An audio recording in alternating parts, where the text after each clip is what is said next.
People ask me what the war smelled like. They mean the end of it. The guns, the burning, the Vorath home world coming apart in superheated rock. That's what they imagine. I tell them it smelled like copper and silt. I tell them it smelled like the Meroe Reservoir in the third month of the contamination, when the algae had turned rust-colored and the fish had been dead for 6 weeks, and the treatment stations were running their filters around the clock and still couldn't pull the Vorath compound out of anything. I was a distribution supervisor then. Sector 7, Northern African Watershed Authority. 31 years old, 12 technicians under me, trying to keep 900,000 people from drinking poison. That is what the war smelled like. Everything else was just the answer. The Vorath Compact announced themselves to Earth's Interstellar Monitoring Array on the 14th of March, 11 years before the Armada launched. Their opening transmission was translated within 72 hours. It was not a greeting. It was a geological survey. They had mapped our hydrosphere from 30 light-years out, our river systems, our aquifer depths, our ocean salinity gradients, made our polar ice volumes. The transmission ended with a single line that our linguists initially struggled to classify as threat or observation. It read, in the closest approximation, "Your world drinks deeply. That can be managed." We did not understand what managed meant until the seeding. They did not attack a city. They did not target a military installation. They did not fire a single directed weapon at a single human structure. They seeded our watersheds. 11 delivery vehicles, each no larger than a commercial freight container, entered Earth's upper atmosphere on automated descent trajectories at 4 separate points over 8 days. They came in over open ocean and released no heat signature that distinguished them from ordinary meteorological debris. By the time our tracking systems flagged the anomaly, the payloads had already dissolved into the Yangtze Basin, the Amazon headwaters, the Congo, the Murray-Darling, the Mackenzie, the Ob, and the Nile chain from the Ethiopian highlands down. The compound was elegant in the way that a slow execution is elegant. It did not kill immediately, it accumulated. 14 parts per billion was the threshold at which human kidney function began to degrade over chronic exposure. The Vorath compound reached 40 parts per billion in the Nile system within 3 weeks of the seeding, 62 parts per billion in the Yangtze within 6 weeks. The Amazon hit 80 before our upstream monitoring stations were even properly calibrated to detect it. I watched a man named Berhane Tess, a father of 3, a water pump mechanic who had worked for the authority for 19 years. I watched him carry a filtered bottle to his youngest daughter because we had told the district that our station filters could handle 40 parts per billion, and we had not yet learned that we were wrong. His daughter was 4 years old. She survived. Most children her age in our sector did not. I am telling you this because I want you to understand the specific thing that was done to us. Not the abstraction of it. The specific thing. The Vorath Compact assessed our world, identified the substance we could not survive without, and corrupted it with a compound designed to be difficult to filter, slow to kill, and impossible to reverse without industrial intervention. They knew we did not have at sufficient scale. They then sent a second transmission. This one our linguist had no difficulty classifying. It read, "Your water supply is now under compact management. Formal terms of dependency will follow." There were no terms. That was the first and last communication the Vorath sent to Earth. They simply waited for us to thirst into compliance. We did not comply. That is the part of this story the history files summarize in a single line, as though it were obvious, as though it required no explanation. It was not obvious. It required 4 years of remediation engineering, rationing systems that broke and were rebuilt and broke again. A global coordination effort that had no precedent in human history. The deaths of somewhere between 9 and 11 million people, depending on which epidemiological model you use. And the quiet, meticulous construction of the largest war fleet humanity had ever assembled. Built in the orbital dry docks above the far side of the moon where Vorath long-range observation would not resolve the heat signatures. I became an intelligence analyst in the second year of the remediation.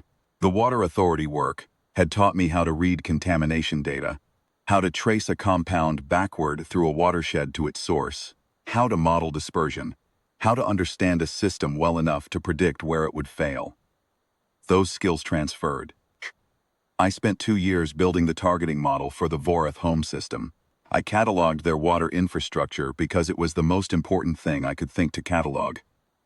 Reservoirs, aquifer access points, atmospheric humidity processors, desalination equivalents, every source of liquid they depended on.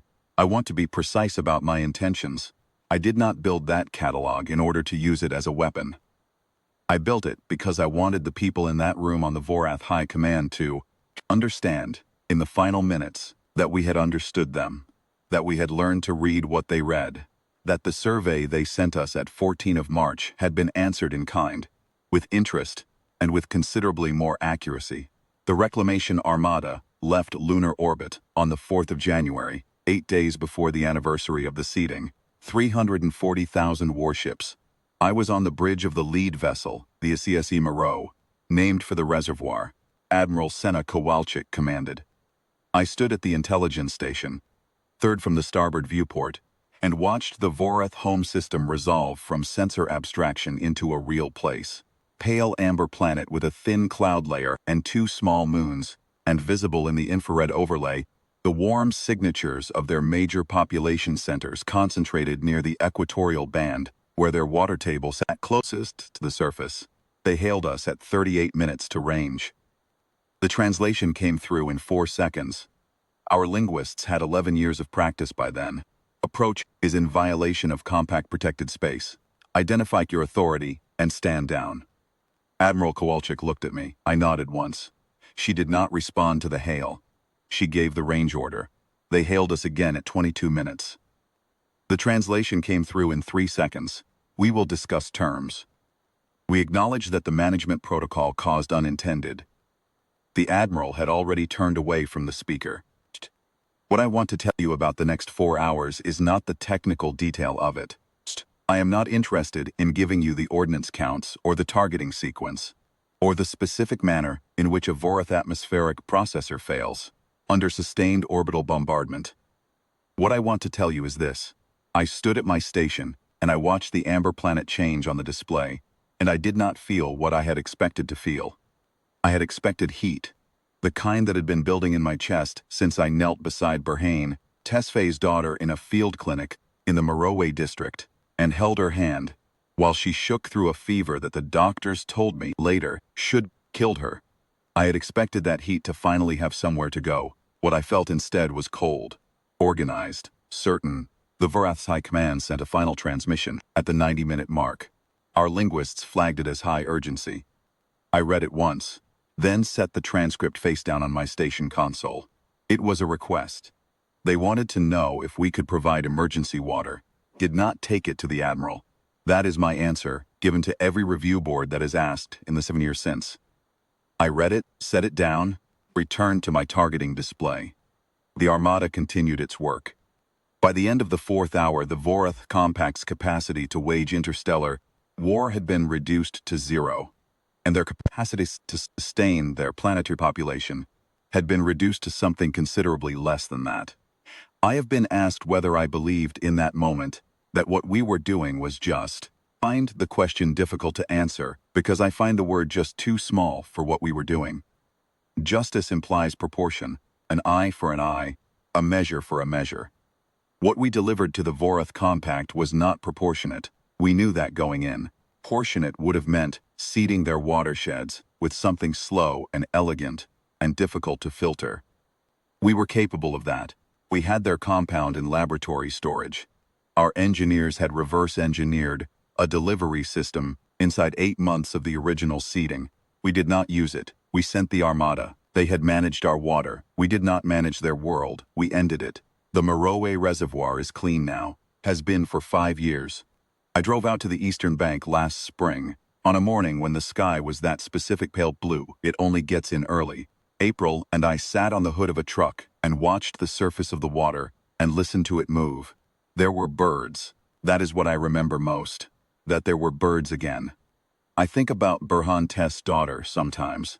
She would be 15 now. I hope she has seen the reservoir. I hope somebody took her there and let her put her hands in the water. That is the cost of what we did. That is the answer to whether it was worth it. I will not tell you what I decided, but I sat by that water for a long time before I drove back.